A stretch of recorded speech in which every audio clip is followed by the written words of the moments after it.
बौद्ध जिलार मुख्य अधिष्ठात्री देवी माँ भैरवी नवान्न लागि करा निमंते आज लग्न धार्य करागला। बौद्धगढ़ राज्यर अधिष्ठात्री देवी माँ भैरवी नुआखाई लग्न धार्य होइछि। पश्चिम ओडिशार गणपर्व नुआखाई परंपरा अनुसार बौद्धगढ़ राज्यर अधिष्ठात्री देवी माँ भैरवी नवान्न लग्न धार्य करा जाइछि। पंडित मंडली आलोचना करिबा परे चलित वर्ष नुआखाई आसंता 28 तारिख गुरुवार भाद्रव शुक्लपक्ष पंचमी तिथिर सकाळ 10:39 रु 11:25 मध्य लग्न धार्य करिसेंति। आसंता 28 तारिख गुरुवार भाद्रव शुक्लपक्ष पंचमी तिथिर सकाळ 10:39 रु 11:25 मध्य अधिष्ठात्री देवी माँ भैरवी नवान्न भोग लागि कराजियो बोली ज्योतिषार्य सिद्धेश्वर जोशी सूचना दैछंती।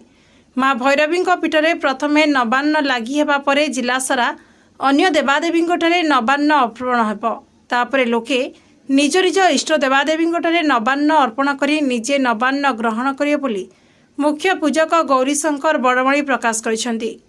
परंपरा प्रकारे माँ भैरवी निकटरे नवान्न लागि कराजिबा परे माँ भैरवी पीठरे भक्तंकु नवान्न भोग वितरण कराजिबो।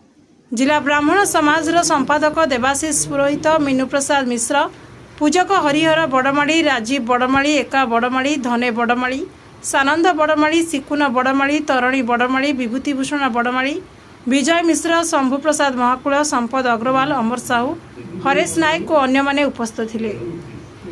बौद्ध जिलार मुख्य अधिष्ठात्री देवी माँ भैरवी नवान्न लागि करा निमंते आज लग्न धार्य करागला।